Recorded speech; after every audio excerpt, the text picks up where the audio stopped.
Good afternoon. My name is Sakina Moore, and I am the Program Director of the Monuments Toolkit project. On behalf of the United States Committee of the International Council of Monuments and Sites and the Monuments Toolkit project, I want to welcome you to our third webinar, Protecting the Legacy of Comfort Women Through Memorials. I wanted to also thank the Mellon Foundation for the generous support, without which our work would not be possible.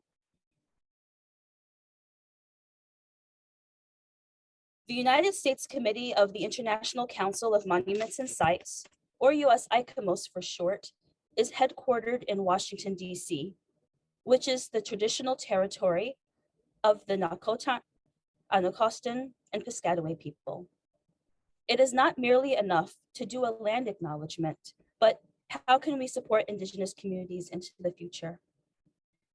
With the Monuments Toolkit project, we are looking at legacies that our societies uphold and are making the links to social injustice, health injustice, and economic injustice that these monuments have come to symbolize. We do this by uplifting stories that were ignored and untold, by inviting conversations as we get into these uncomfortable places. We will offer a toolkit for communities that are facing controversial monuments and monuments of oppression, whether it is removal, reinterpretation, and recontextualization. We invite you to visit www.usicomos.org to sign up and receive updates on the work that we are doing. Please be sure to join us for our next webinar, which will be held on September 30th from 1 p.m. Eastern Standard Time to 2:30 Eastern Standard Time, where the topic will be recontextualizing monuments of oppression with digital media. Again, welcome, and I want to introduce you to William Humphrey, Program Associate for Research and Publications, who will be moderating today's webinar. Thank you. Good afternoon, everyone. My name is William Humphrey, and I am the Program Associate for Research, Publications, and Administration for the US ICOMOS Monuments Toolkit. I'm glad that everyone was able to come out on a Friday late afternoon. And I do want to say that this topic for our webinar is in some ways more serious and a much more ongoing issue that is occurring. And it's important to have this opportunity to work with both activists, individuals, and other organizations to talk about issues that are addressed, not just by monuments that oppress communities, but monuments that stand from eras of oppression, both of which in other categories are part of what we seek to highlight in the Monuments Toolkit.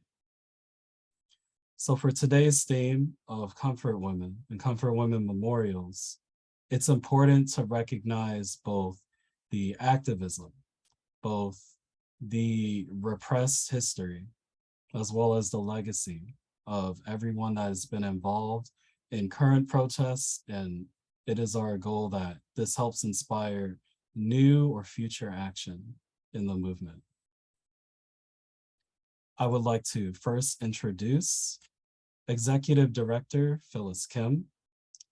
Phyllis Kim is the Executive Director of CARE, the Comfort Women Action for Redress and Education, an organization that focuses on raising awareness about the Comfort Women issue, which was a massive scale institutionalized act of wartime sexual slavery that occurred during both the Pacific War and during World War II by the Imperial Japanese Military.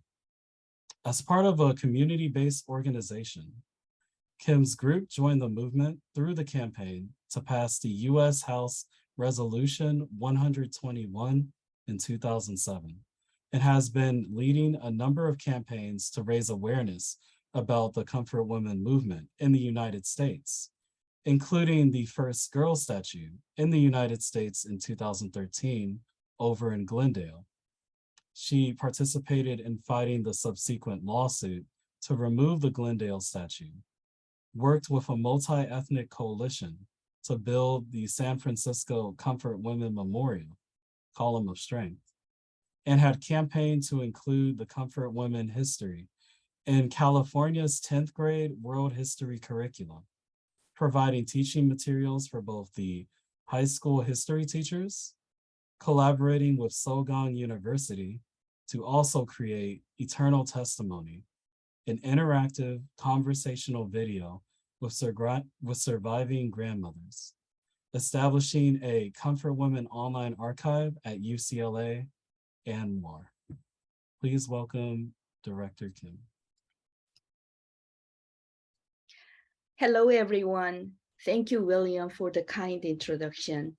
My name is Phyllis Kim, and before we delve into today's topic, I'd like to express my deepest gratitude for U.S. Committee of the International Council on Monuments and Sites and Mellon Foundation for providing this forum, and all of you for joining us today.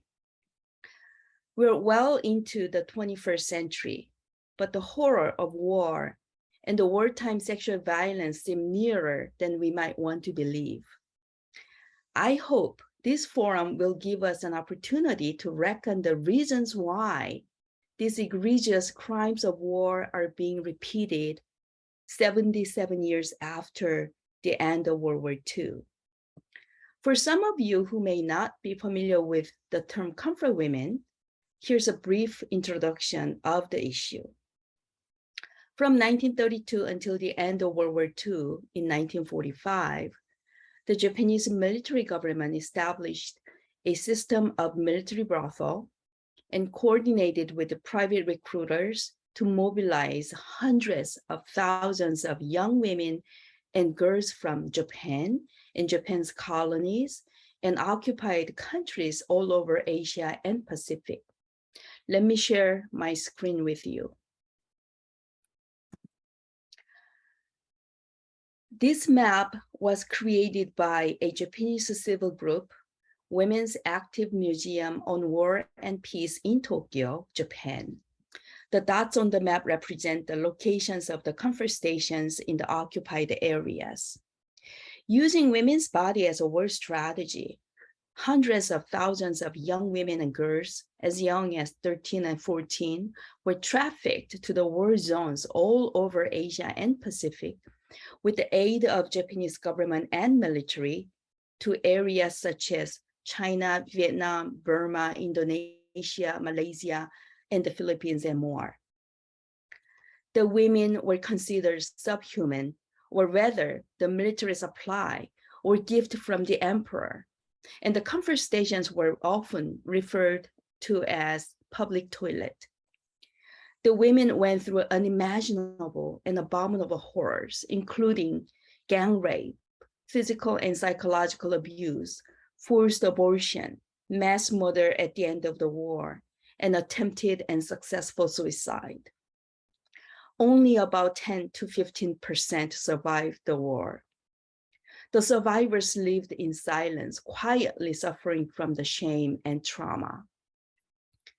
After decades in silence, the first public testimony came out in 1991 in South Korea. Some people call it the first Me Too movement because, encouraged by Kim Hak-soon's testimony, more victims came out in other countries as well. In South Korea, in the wake of a successful democracy movement that ended decades of military dictatorship, a movement erupted to demand accountability from the perpetrator government, and the movement grew internationally. The Japanese government tried to address the issue right after Kim Hak-soon's first testimony came out with Kono Statement and the Asian Women's Fund, but it stopped short of a proper resolution for the largest scale of institutionalized sexual slavery known to humankind. Since the Kono Statement and the Asian Women's Fund were not adequate measures to resolve the issue, In 1996, the Special Rapporteur Kumaraswamy recommended the Japanese government to fulfill 6 conditions to properly resolve the comfort women issue. 1, to acknowledge and accept the legal responsibility for the crime. 2, pay compensation to individual victims. 3, make a full disclosure of documents. 4, make a public apology in writing to individual victims. 5, teach these historical realities in Japan's schools. 6, identify and punish those responsible. The victims and the advocates added one more condition, which is 7, to build memorials and museums to teach and remember this history. How many of these demands do you think the Japanese government carried out after 30 years of struggle? None.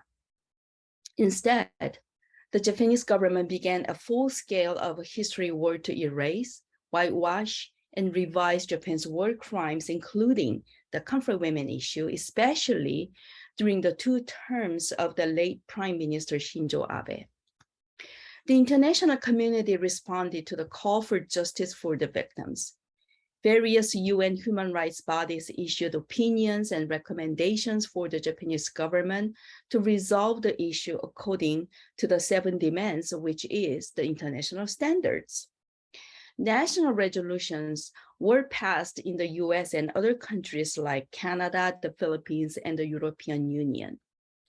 And memorials began to pop up in the US public properties to remember and educate the comfort women issue to the public.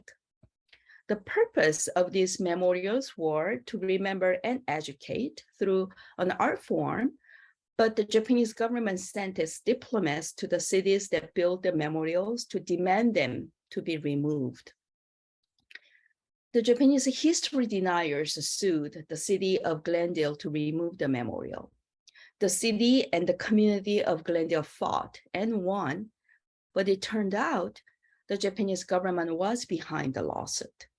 When the lawsuit was dismissed twice, it went all the way up to the US Supreme Court, and Japan's foreign ministry submitted an amicus brief in support of the plaintiffs, saying removing the comfort women statue from Glendale Park is a core national interest of Japan. This is why building and protecting the memorials, which is supposed to be an educational activities, became a campaign against history revisionism and the perpetrators' attempts to silence the victims. Let me hear from someone who is intimate with the lobbying efforts. I wanted to make a couple of points. Number one, about the Japanese right wing. So when we started this, and Coach Phyllis working with her to get the monument put up, over the course of, it happened quickly, over the course of a few months, I received easily over 1,000 hate emails. So when I say hate, I'm using a euphemism because what they were writing was beyond belief. And also what was amazing was the research that they did. My entire life, they were feeding back where I was born and what I did, my son, et cetera, et cetera. So it's not just crazy people. They spend time to go ahead and attack people and find out what they're about and where they live, et cetera. It was all coming from Japan. And I remember that was like really bad. So that's one. Then 2, the saga continues. By that I mean that the Japanese government is not giving it up. The last consul here in Japan told the Glendale City Council that he was going back in shame that he had not been able to get rid of the statue there in the city of Glendale.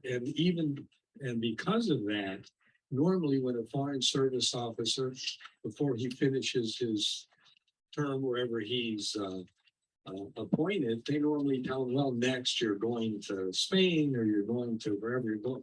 In his case, they didn't tell him where he was going, just to kind of punish him. So now flip to, I guess it's been about a month, the new Japanese consul. I had the opportunity to talk to him, and he said without any doubt that his mission here in Los Angeles, he didn't talk about trade, he didn't talk about it. Remember, these are consuls, they're here really for trade. He didn't want to talk about that. He wanted to talk about what we can do to get rid of that statue. So the Japanese government will continue this for many, many years to come. And we have to be aware of what, at least as long as the LDP is in power and as long as Abe is in power. So we have to do everything we can to keep this alive, because they're not good enough. And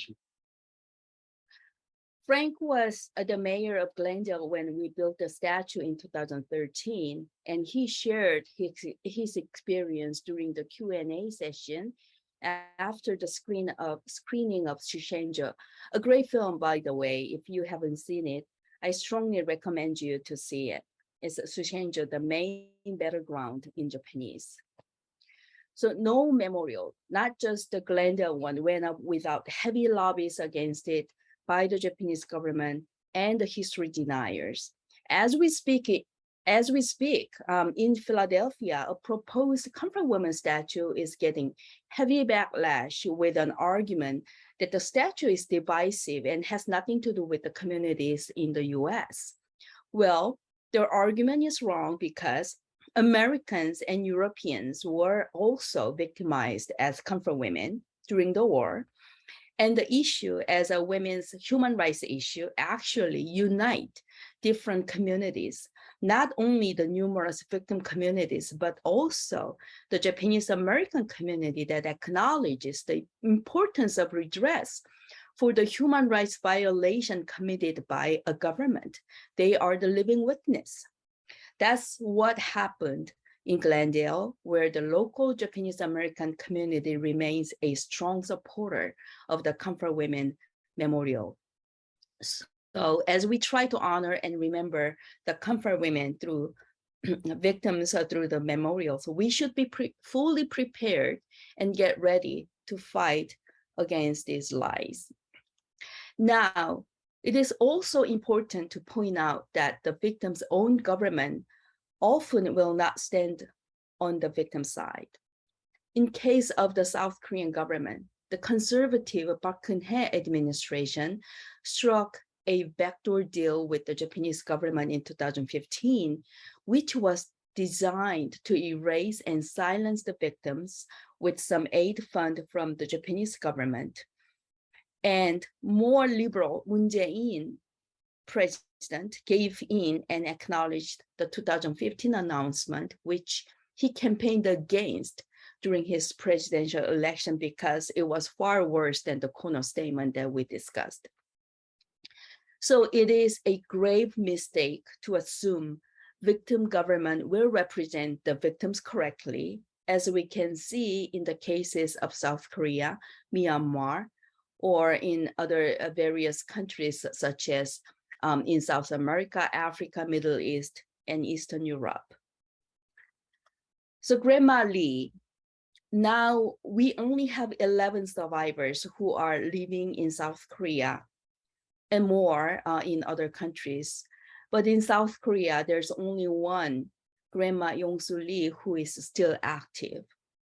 Since she broke her silence in 1992, Grandma Lee has been fighting for 30 years, and now she's campaigning the Comfort Women issue to be referred to the UN's International Court of Justice, ICJ in short, as the most sensible way to bring some finality to the issue before all victims pass away. However, the Korean government has been silent for the past year and a half about Grandma Lee's campaign, refusing to make an overture to Japan that the case be heard at ICJ while the Japanese government is escalating its lobby efforts to remove the Comfort Women Memorial or statues around the globe. And this year, the new Prime Minister Kishida asked the Japanese Chancellor or German Chancellor to remove a Comfort Woman statue in Berlin, Germany. For the past 5 years, the Japanese government has been blocking the application process of the civil groups from a dozen countries to register the Comfort Women documents at the UNESCO's Memory of the World program. Last but not least, in order to prevent similar sexual violence during military conflict from repeating itself, it is important that the UN should consider a process where individual victims, not just the state parties, may bring the perpetrators before an international court, ICJ or ICC, whether the perpetrators be a government or a warlord. And there should be efforts to create funds and resources to help the victims and their families so that there is hope for justice and a way for the victims to not have to wage a lifelong campaign to seek justice, like the Comfort Women had to do for the last 30 years. Thank you for your attention to this grave issue of crime against humanity, and thank you in advance for working to advance the cause of the victims of sexual violence against women and educating, protecting, demanding, and even perhaps building more memorials. Thank you.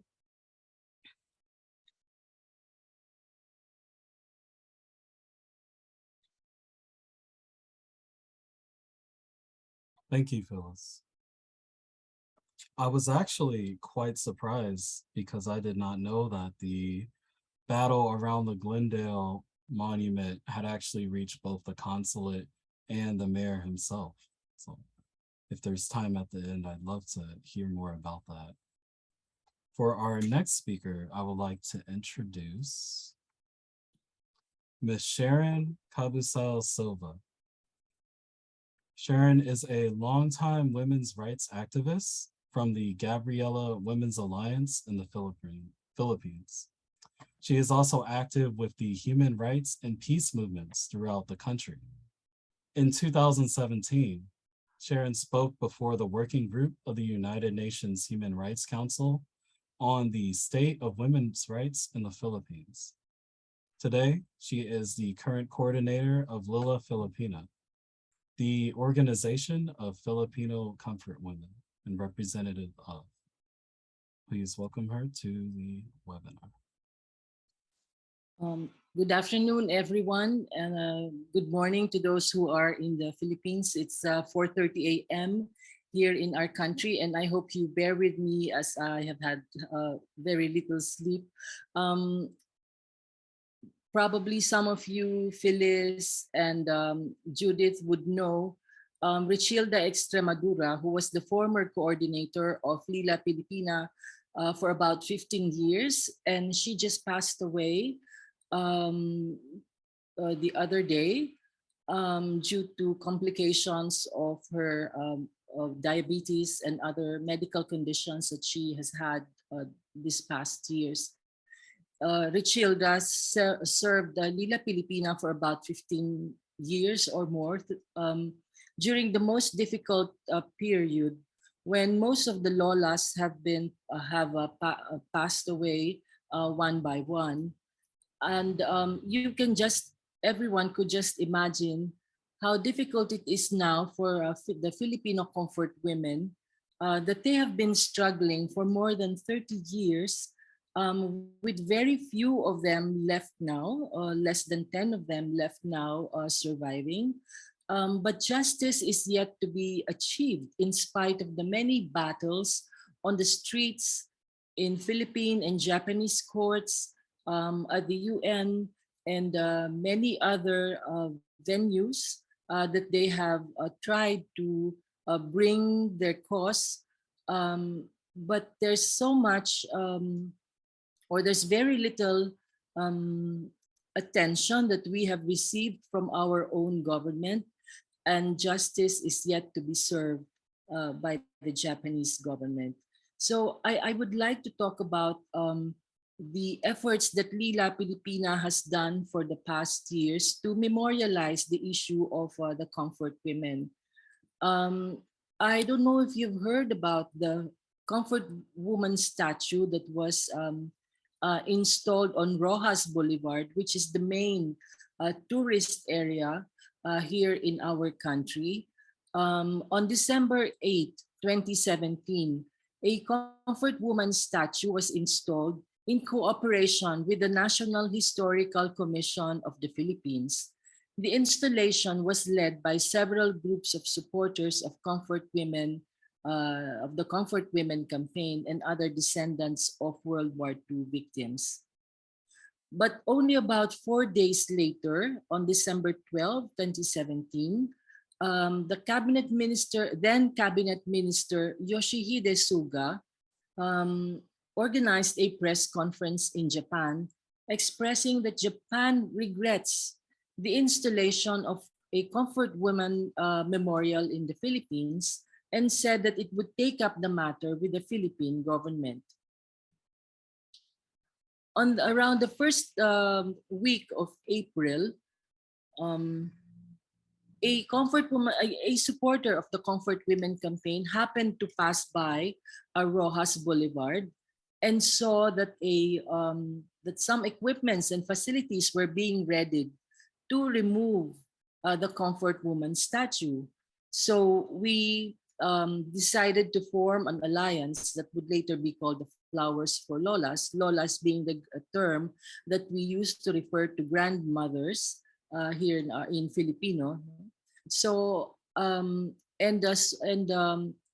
realizing that the statue was about to be removed, we called the attention of the National Historical Commission of the Philippines and were told by the NHCP that it was the Department of Public Works and Highways of the Manila City government that was about to remove the statue. And on April 27, despite the protests of the supporters of the Comfort Women campaign, the statue was removed by the Department of Public Works and Highways, then under the Rodrigo Duterte administration, purportedly due to a drainage project that never came. The removal was fully supported by President Duterte, stating that the Philippines should not antagonize Japan over the issue. But we would learn later on the real reason why the statue was removed. On May 4, the Asian Development Bank Summit was held in Manila with an opening speech by ADB President Takehiko Nakao, rolling out ADB's vision for Asia with emphasis on infrastructure building.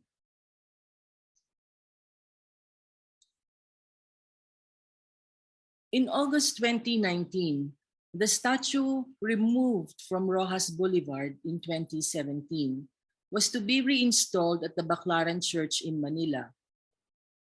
Because after the removal of the statue, we had decided to look for a second home for the statue. So we were able to negotiate with the Redemptorist Fathers. This is one of the biggest churches and oldest churches here in Manila, to have the statue installed in the history garden of the church compound. And so we prepared to build, or we were already building, a pedestal on which to place the statue, and a public event was being organized in order to announce the reinstallation of the statue in its second home. But the statue went missing a few days before the event. According to the artist, government officials from both the Philippines and Japan came to his workshop and took the statue, but he refused to reveal names, and he has since refused to cooperate with our group since then. On December 28, 2018, a replica of the Girl of Peace statue, which is a very famous statue in South Korea, where a girl sitting on a chair, or sitting on a chair, and beside her is an empty chair, um, which has come to symbolize, the comfort women in that country. A replica of that statue was unveiled in a private facility, ironically owned or reportedly owned by a South Korean organization. And this was located in San Pedro, Laguna, which is a province next to Manila. So on December 28, it was installed, only to be removed 3 days later on the eve of New Year festivities. According to the sisters or the nuns who were running the institution, a group of men from the city government's Department of Public Works also came one morning to the facility, placed a white cloth over the statue, and removed it on the same morning. We at first, we were wondering why Japan was so obsessed with removing memorials referencing its brutal role in history. After all, it happened a very long time ago, in 75 years. And after all, it is the right of every nation, the right, in this case, the Filipino people, it's our right to remember and understand history as it really happened.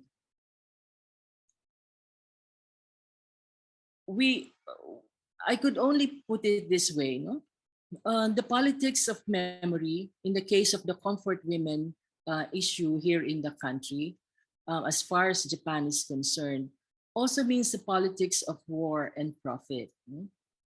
I understand that Japan's war spending had increased by, I think, 7-fold under the Shinzo Abe administration, and that there have been efforts that were particularly intense during his administration for Japan to revert back to the path of war and militarism. In fact, the first time that Japan sent soldiers again after World War II for a war exercise happened in the Philippines in October 2018, when Japan became a partner of the US in a war exercises that also involved the Philippine troops. Japan sent soldiers apparently or purportedly as part of the humanitarian mission, no? that was done during the war exercise. Secondly, we would always could also only wonder why our own government, the Philippine government, was never really a strong advocate, never really defended the cause of the comfort women. Japan remains as the #1 creditor country to the Philippines to this day. And a big portion of the foreign debt that the Philippines incurred from foreign creditors, I think about 40%, no, came from Japan.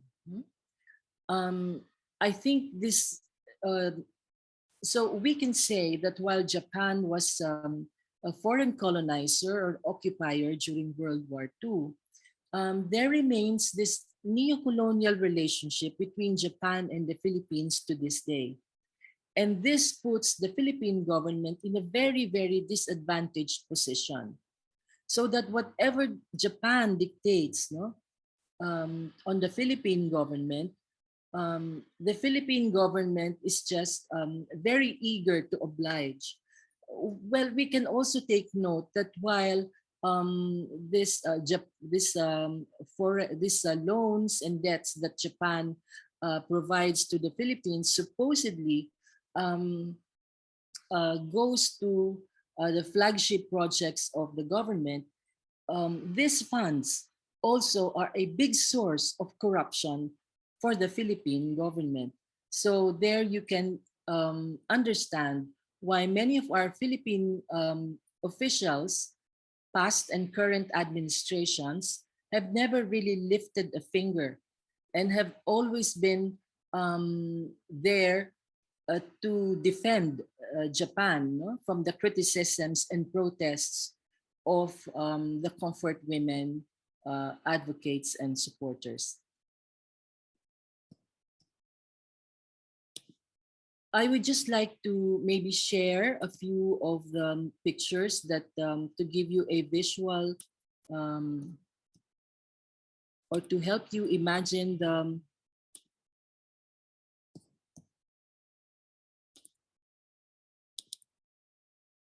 I hope you can see this is the Comfort Woman statue that was removed on Rojas Boulevard. You can see that the statue depicts what they call the resilience of the Filipino comfort women who have through the years survived the hardships and the trauma that they experienced. This is the pedestal. You can see the black box at the back. Um, this is the pedestal where the statue was supposed to have been reinstalled. No? This is the Baclaran Church in the southern part of Manila. And this is the history garden of the church, which depicts important points in Philippine history, including the Japanese occupation. And here you can see a rendering of the Filipino women who were raped en masse and enslaved by the Japanese Imperial Army in World War II. This is the house that in Iloilo City in central part of the Philippines, which was the location of which was contained in a medical report that was unearthed by by a Japanese parliamentarian in 1992, and which paved the way for the discovery of the comfort women victims. The medical report also contained a list of names of several Filipino women who were then being treated by I think a Japanese medical doctor for sexually transmitted diseases. And this examination was regularly done on the victims in order to prevent the spread of STDs among the Japanese soldiers. This was the pedestal on which the statue was supposed to have been reinstalled.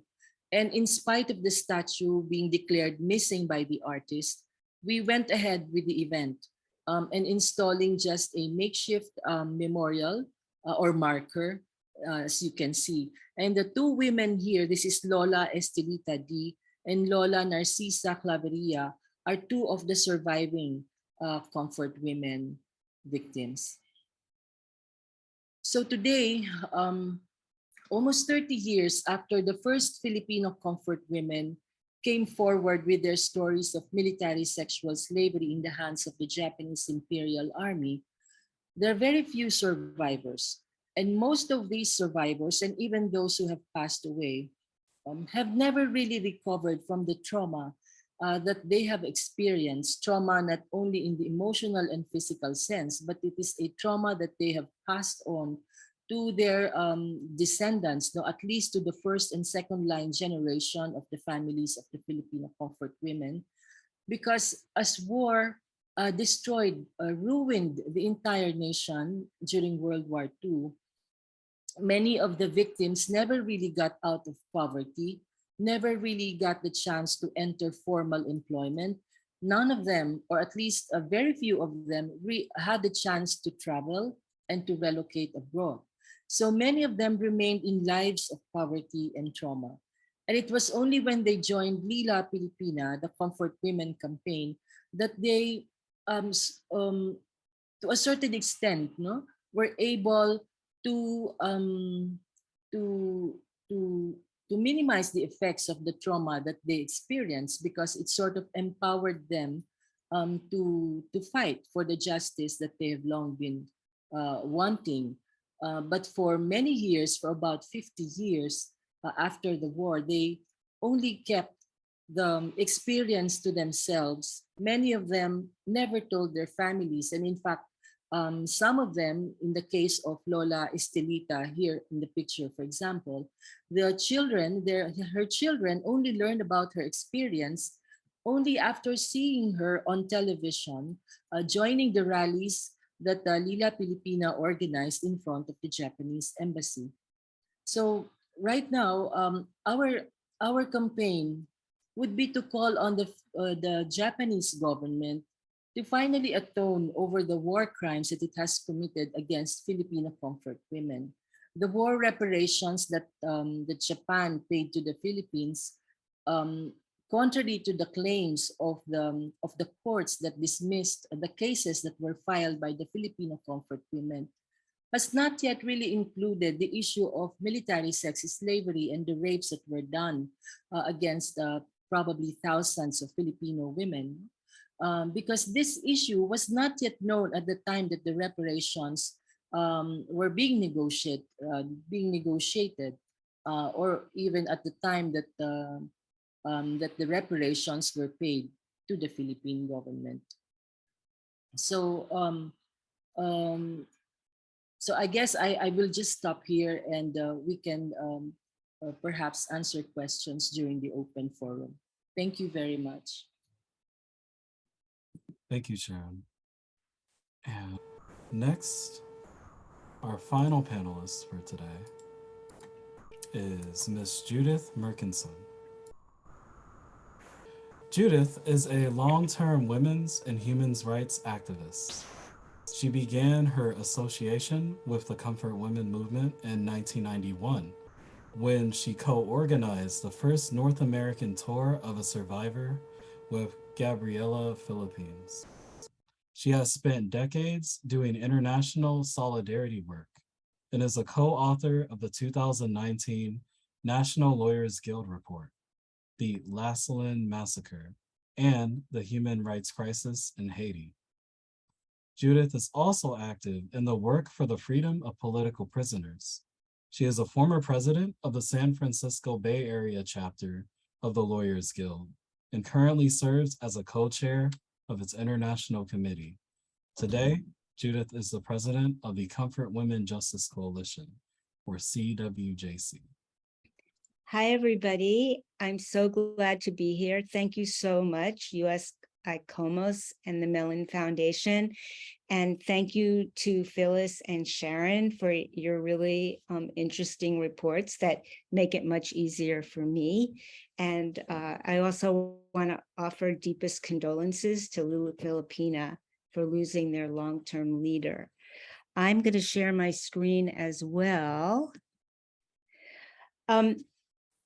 So I'm going to briefly discuss the building of the San Francisco Memorial and then discuss sort of the broader issues that are combined in this. The San Francisco Memorial, here it is. And as you can see, 3 young women stand atop a pedestal, and they represent women or girls, as Phyllis talked about. They were some of them were really young. The average age was really 16 or 17, so they were teenagers. And they represent women from the countries where the largest number of women were taken from: the Philippines, and this is a Philippine young woman, China, and Korea. And it's estimated now, for a long time, people thought that the number was around 200,000, but it's estimated now that didn't take into account the hundreds of thousands of women and girls who were sexually enslaved from China. And so it's really hundreds of thousands of women and girls. And so they stand, and you can see they're standing together, they're barefoot, their hands are clasped together. They look very sad, but very determined, and as Sharon talked about, resilient. And they represent a memory of the world, a memory of sexual enslavement, and they represent not only themselves, but the millions of women who have been victims and survivors of gender violence. And down below them is a life-size replica of Hak Soon Kim, and she looks up at them, and we believe that she sees her past, her present, and her future. And she and they represent the struggle to end gender violence. And they represent this memory of the Japanese Imperial Army and what they did. And they represent the demand to Japan that they officially apologize and they officially adhere to the 7 international demands that Phyllis laid out. And these aren't just demands of the comfort women, these are actually under international law at this point, and they're really recognized as remedies for this kind of violence. And so a lot of people would say to us, how did you get this statue built, especially given all the things that you have heard about from Sharon and Phyllis? And basically, it took the building of a really broad coalition, and this is just an example of all the people. And it was Japanese Americans, Korean Americans, Chinese Americans, Filipino Americans, plus nationals from all those countries, peace activists, women's activists like myself, human rights activists, really represented hundreds of people who supported a move by the San Francisco Board of Supervisors to build this memorial. And from the very beginning, just like in all the other cases that people have talked about, the Japanese government came in and tried to stop the building of this statue. And they did it in many different ways, but the Japanese consulate visited every single member of the Board of Supervisors, which is the body in San Francisco that governs along with the mayor. They visited the then mayor and tried to influence him. They went to their supporters in the Japanese community and said, you have to not support the building of this statue. And then they organized people from all over California and the West Coast to come when there was public comment. And unfortunately for them, actually, we had hundreds of supporters as well as the incredible Grandma Lee, who Phyllis talked about.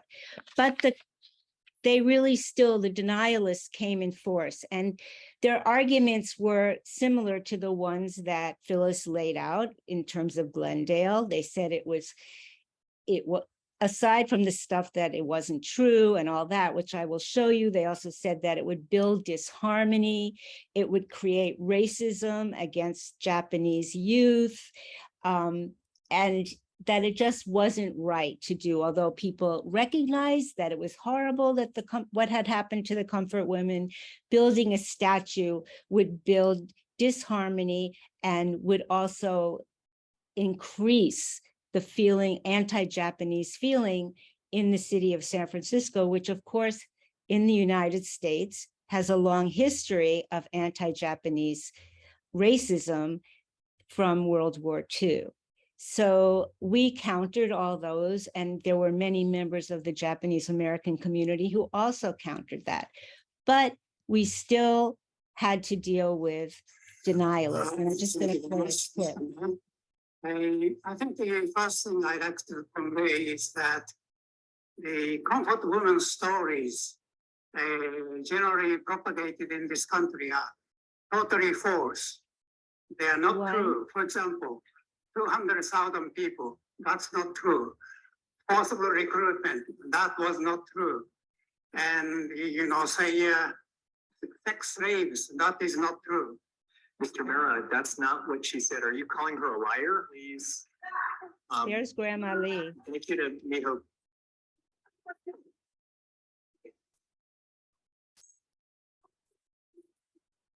I'm fighting back.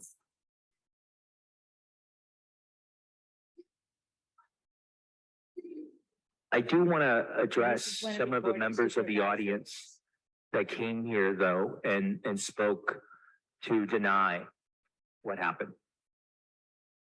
And I say this with a great deal of love and respect, but shame on you.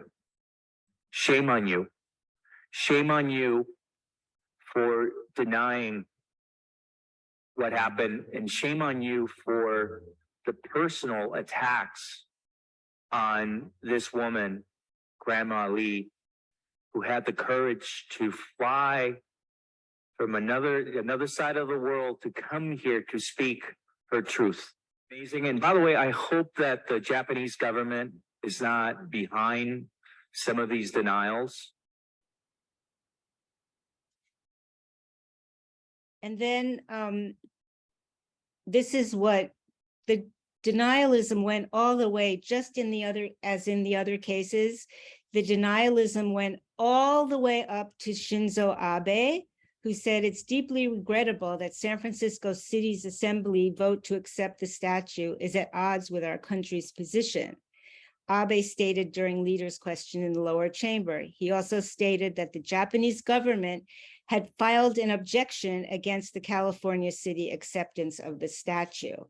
Subsequently, the mayor of Osaka, Yoshimura, told then Ed Lee, and then who unfortunately died, and then our current mayor, London Breed, that if the statue remained, that he would break the 60-year-old sister city relationship with San Francisco. So the mayor refused, and in fact issued a statement saying how important this statue was. And in fact, Osaka did break that relationship.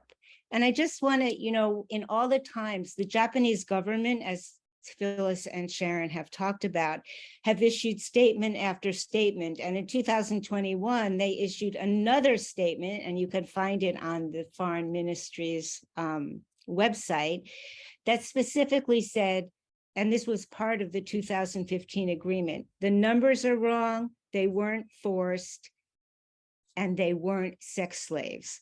And they're very, very adamant about those three things, as the previous speaker spoke.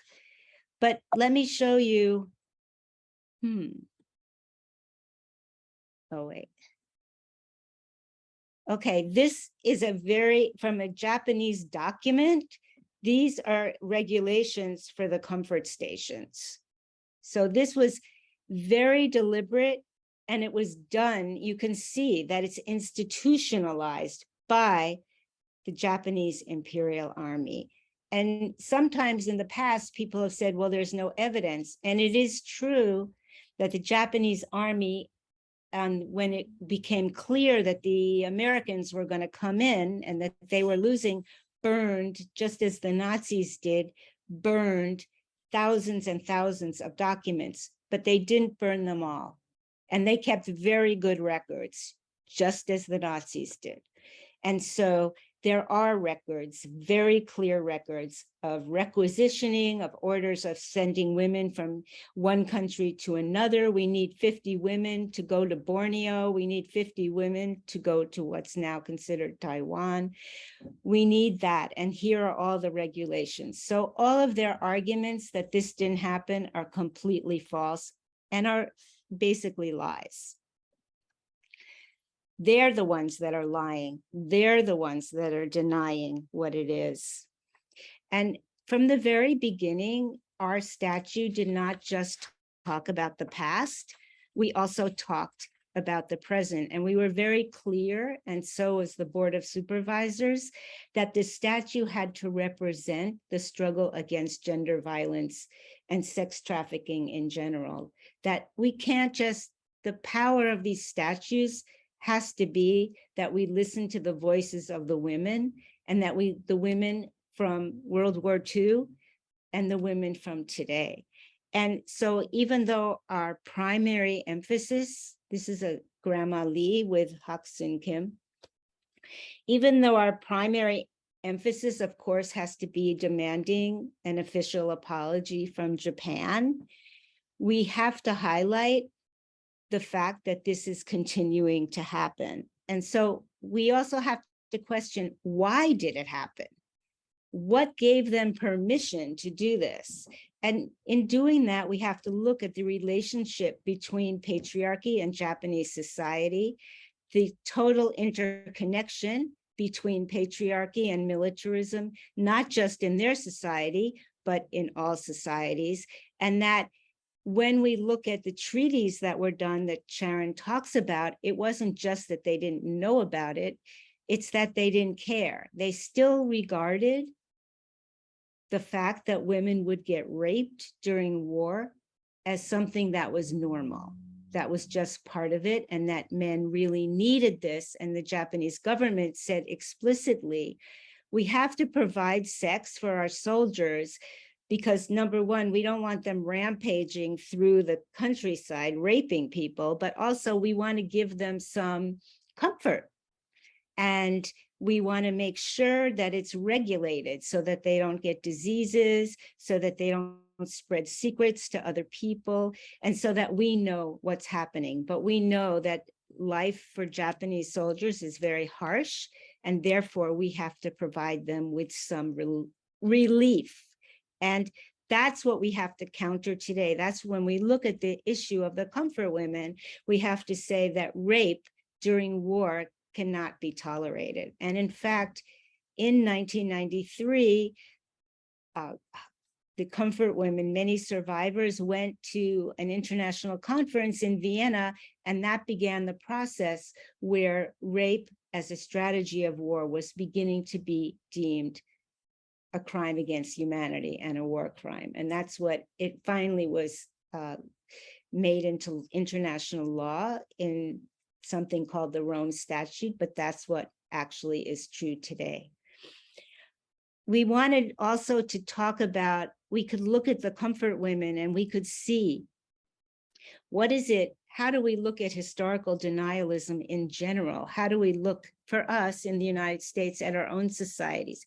How do we look at how patriarchy and racism, which were endemic in the comfort women system, as you could see by that requisition or the rules, you know, a Japanese woman would cost the highest, and then Chinese, then Korean, then Filipino, Okinawan, and the racism towards especially non-Japanese people was part of the way that they could justify and call these women just toilets, that they could deal with it. And we can see that in our own history in the United States, when we look at the history of enslavement or the genocide against indigenous peoples, how sexual violence is being used.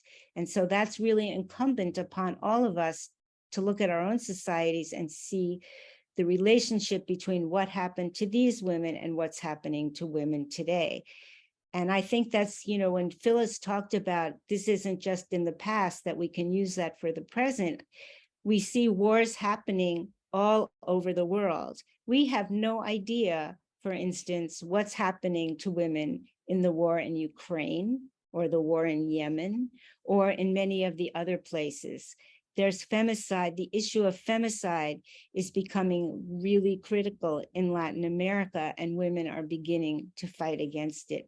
And all of this is related to how we struggle and make the demands of the comfort women real. You know, if Japan would actually apologize, it would be something that actually women could use as a way of judging under international law other societies. But Japan isn't going to do that because it doesn't fit with their ultranationalism and denialism. And we see this, we cannot look at what's happening without talking about the historical denialism that we see around the world. And we look at this, Japan's historical denialism and the denial of women's rights as part of this rise of right-wing ultranationalism, because ultranationalism has as its very core militarism and therefore patriarchy. And perhaps one way we can see that is the rise of right-wing nationalism even in our own country. And a good example of that is the recent Dobbs decision, which made the federal right to abortion illegal in the United States. So I think for all of us, we have to ensure, you know, the comfort women have told us over and over again that they struggle for justice not just for themselves, but because they represent the struggle for all women against gender violence. And I think that that's incumbent upon us. It's really important to protect the statues, but just protecting the statues, even though they're so powerful, and we can see that statues are so powerful everywhere, not just that the Japanese government wants to take them down, but we can see, for instance, in the United States, all the fighting about Confederate generals and Confederate leaders and the statues coming down.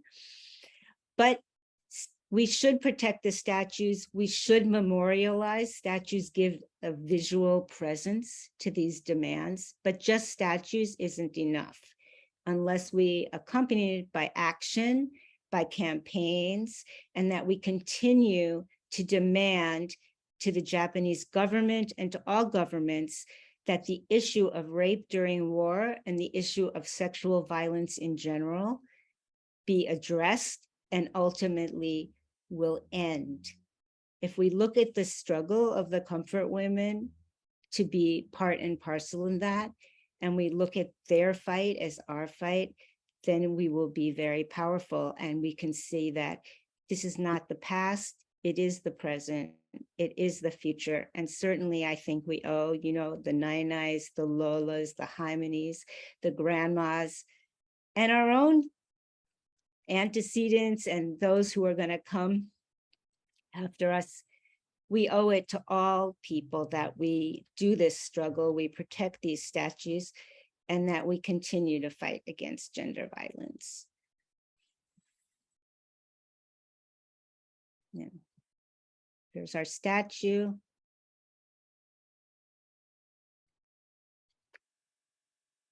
Thank you.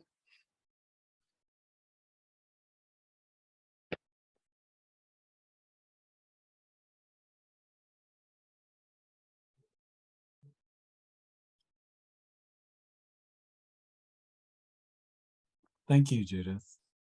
And now I'm preparing to start the Q&A for everyone that was here that may have a question that they would wish to ask all three of our panelists or even myself.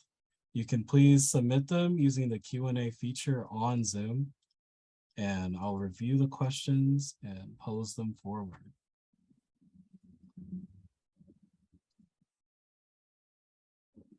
Okay. In the meantime, I want to ask one that I've had myself. I would like to first ask, can you tell me more about Kim Hak-sun and the other comfort women activists that have pushed these monuments into the spotlight? Yeah. Anyone can answer. Out of hundreds of thousands of victims, only a fraction of them survived, and only part of them were able to return home. And some of them registered with government in South Korea in the late 80s and the early 90s. And Kim Hak-sun was one of them who broke the silence first, and then other women decided to join. Grandma Yong-su Lee was one of them. Grandma Kim Bok-dong was one of them. Grandma Kil Won-ok and others, became activists who attended the Wednesday protest and traveled the globe, giving speeches and meeting with UN representatives and politicians and the communities. Not everyone was able to be active, but Grandma Lee Yong-su and Kim Bok-dong and a few others were really active. And actually, they came to the US many times in support of the memorials. In Glendale, we had an honor of hosting Grandma Kim Bok-dong twice, and she attended the unveiling of the Glendale Memorial.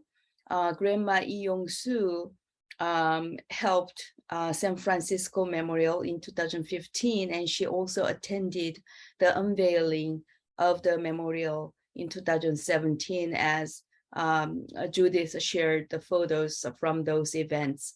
So grandma's presence or just, tremendous help, and hearing from them directly just moved people because they were in the living evidence of the history, and they could speak from their own experiences, and they understood that they were not there just for themselves. They were not there just to get compensation or money from the Japanese government, but they were there to speak for the other women who went through the same atrocity, and the women, the next generation of women, so that they don't have to go through the same atrocity like they did. So they are fully aware of these facts, and that's why they are amazing women's activists and women's rights activists and leaders. I would also say that Haksun Kim, it wasn't that it was a secret. It was known. I mean, this happened to hundreds of women who did survive in all these different countries. There, people knew, but the irony of this situation, I feel, is that when women get raped, it's our shame. It's the stigma is on us. And the thing I think that's so interesting about the Japanese government is that on the one hand, they felt it was perfectly okay to rape women over and over again, but they know that on the sort of moral compass of society, it's not okay, so that they refuse to admit that it happened. And I think that's sort of, it's not just the Japanese, it's universally known. So these women were able to come out because there was a large women's movement in Asia and around the world that was beginning to address these issues, and they had support. And so, but still, the fact that they were willing to face the stigma and face being called prostitutes, even though I think it's very important to say that anyone should not be raped, whether you're a volunteer, nobody volunteers to be a sex slave or to be raped hundreds of times or tens times or any time. But the fact that they were able to do that is something that really shows great courage, and it shows that they're their own actors, that they're not just these victims, but they're actually actors and activists in their own right. And I think it's also important to note that many of these victims of military sex slavery were actually also victims of forced labor. So it's a common story among the lolas, among the survivors, that they would say that while they were being raped at certain times of the day or night, but after that, they would be made to do household chores. No, they would even be made to wash the clothes of the Japanese soldiers. And all these were done in a situation where many of them, most of them at least, could not go out of the garrison or well, in the case of the Philippines, the garrisons that have been existing structures, no, that were turned into Japanese headquarters and fortresses. Like they could be big houses or hospitals or churches. And this was where, well, one difference between the Korean and the Philippine experience is that the comfort women system happened here in the context of Japanese invasions of villages. No, so, and the Japanese occupation in the Philippines was quite brief. It was only for about, well, it was just a short 3 years, but it was just as brutal as it was in any other country that they had occupied or colonized. So I think one of the ways by which we can really disprove this argument, this line of reasoning among the Japanese right-wingers and the Japanese government that it was not forced slavery is by looking really at how the women had spent their lives while they were inside those garrisons. Of course, there were a few who eventually became what we would call mistresses of, or what would then be called mistresses of the Japanese officials. And there were cases where some of these women were allowed to go out, were even allowed to do some shopping.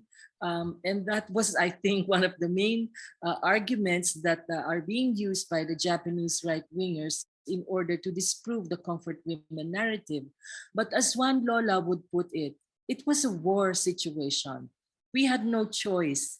We were leading good lives at the time. And then these men in uniform just came so suddenly and took everything away from us. So what choice was there for women like us who had been raped and imprisoned in these garrisons? So one of them said, I really did choose to become a mistress of the Japanese official in order to save the lives of other Filipinos. And in the case of Lola Rosa Henson, it was actually one of her, what do you call that? One of those times when they were being allowed to do some sunning and when she was able to slip a note or tell a Filipino who happened to be passing by that this certain place was going to be raided and that the men were going to be rounded up. And so the Filipino guerrillas were able to launch a surprise attack on the garrison and freed her and other women who were being imprisoned in that garrison. And Lola Rosa Henson later became a courier for the Filipino guerrilla movements. Thank you all for your answers. We have a question from Gene Williams for Judith. He asked, or they asked, you showed a little bit of the video in which the denialists spoke before the board. Is the video that you showed during your presentation available to the public? And where can the audience find such videos? Oh, that video, I don't know if it's still available. The San Francisco Board of Supervisors keeps video archives, and I got it from them. But when somebody went looking for it, like last week or something, they said that they couldn't find it. But you can find, if you go to, that actually was a video not from the board, but from a committee of the board. In San Francisco, you have to go through a gazillion like trials, and you have to have all these regulations, and you have to go before all these different committees and everything to get anything done. So that was one committee. And if you go from, that all happened in 2015. So if you look around between August and September of 2015, the Board of Supervisors, you will find those videos. And also, I think there are some clips uploaded on YouTube by Steve. okay. Yeah, so if you, I can search and send you the link to Ms. Jillian Williams. But I think there are some clips available on YouTube. Okay, and also, like, I wrote a paper and Phyllis also wrote a paper that talk about the building of these two statues, and we could send the links to William for that too. And I sent the link to William already.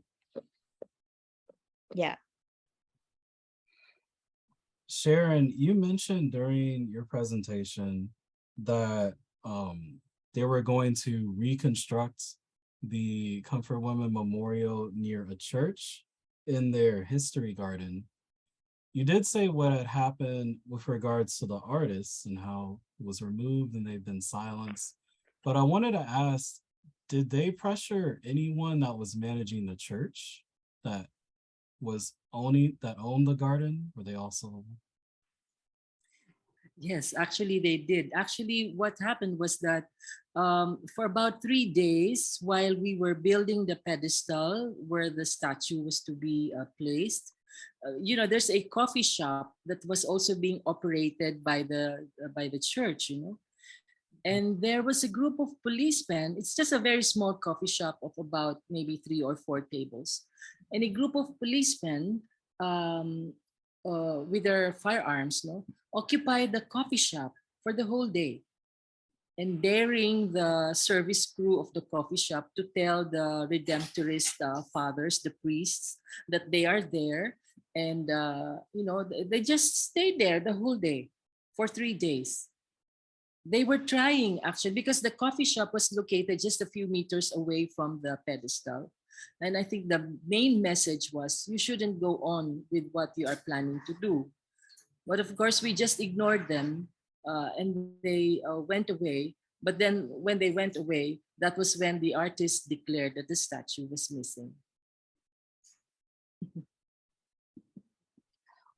Also, I received a question through a message because she wasn't able to get on.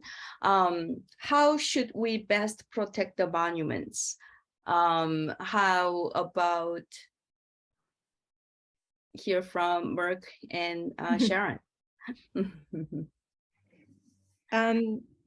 I think the best way to protect the monuments is to build support for the campaigns and for the women and for the issue of and make it very clear to the, especially in the municipalities or wherever they are, that this will not be tolerated. If any taking down or damage to the statues will not be tolerated.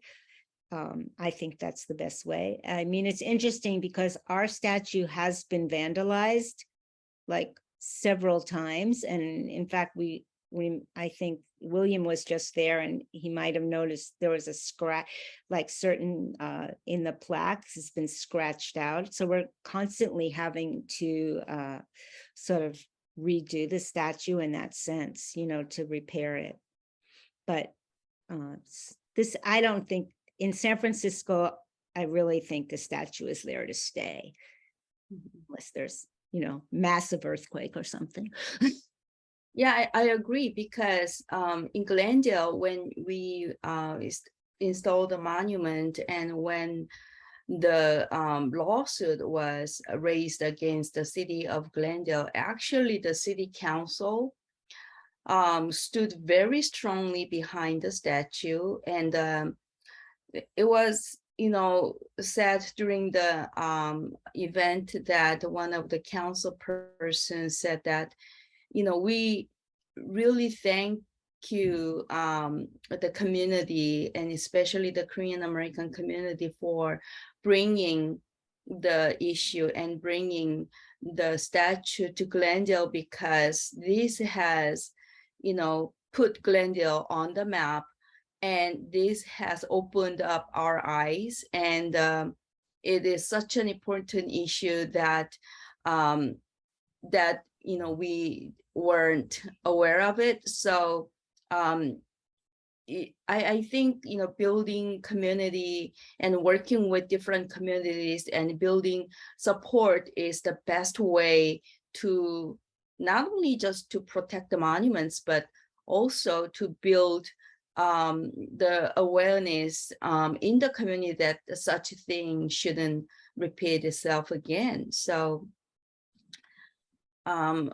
and I absolutely think that it's important to work with the Japanese American community because because of the Japanese government, such a strong with a huge war chest is behind these lobbies.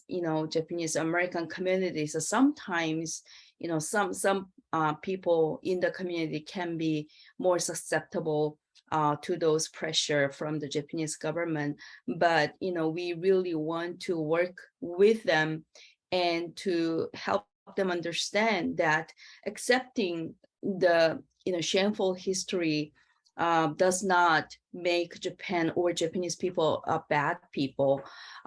It look what happened in Germany, by accepting and educating about their, horrible history.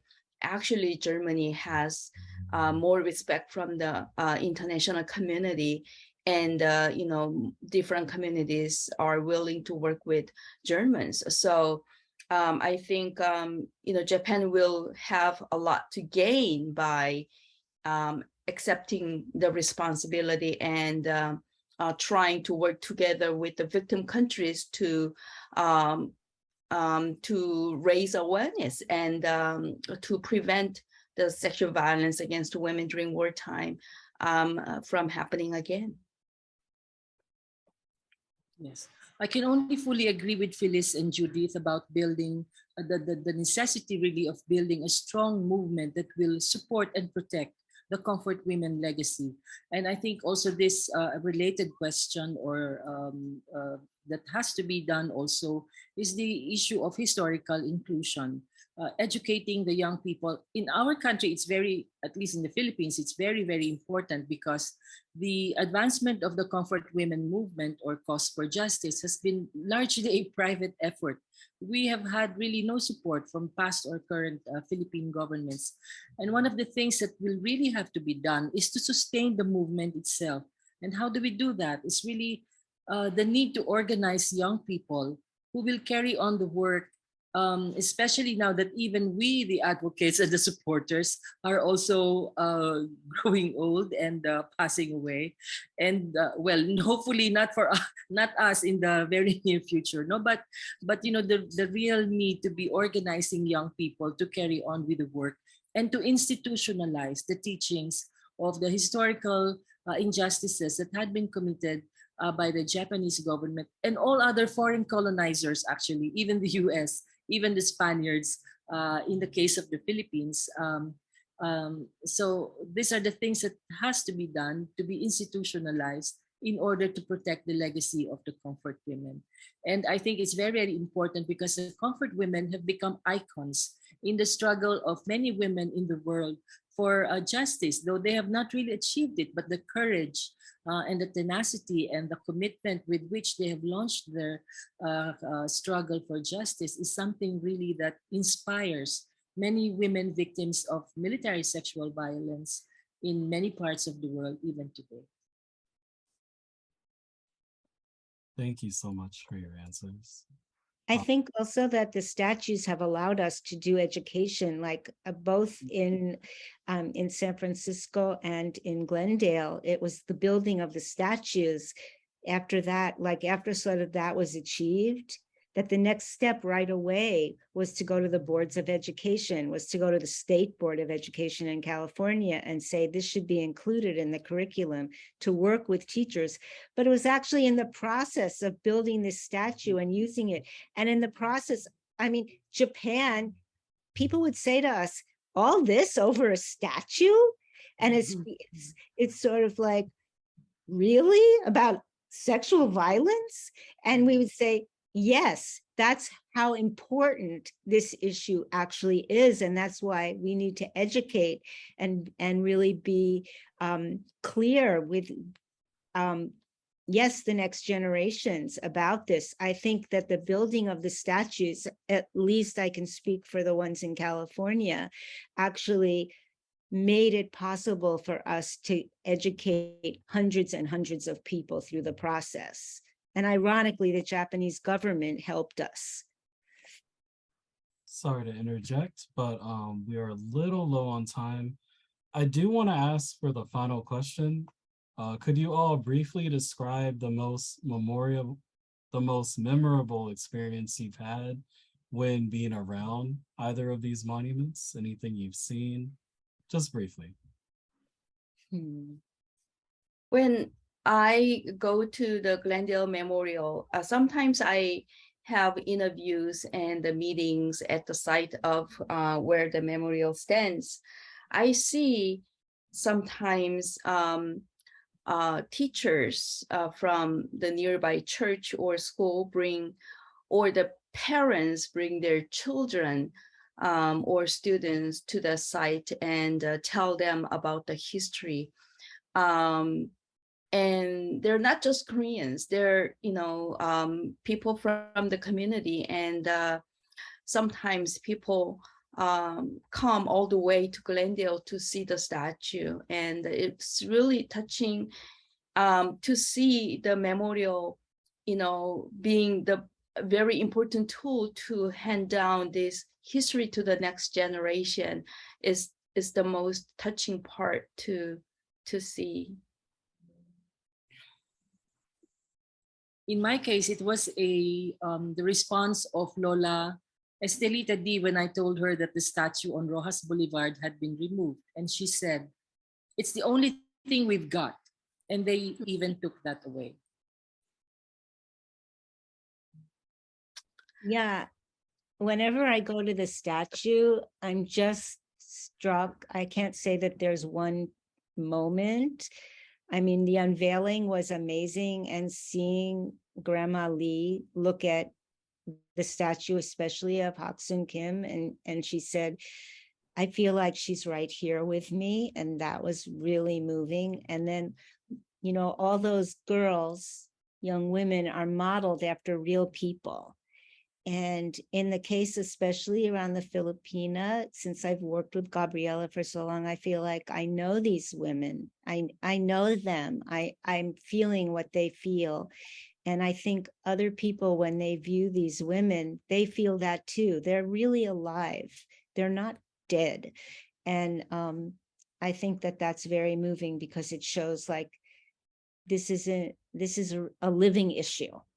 And I'm just struck by them, and especially her. And people come a lot, and they put flowers on them. You might have seen in one of the pictures, they put flowers at the base, they lays of flowers, and it just shows how they view these women as really part of them. Well, I'd like to again thank you all for presenting and being a part of this webinar.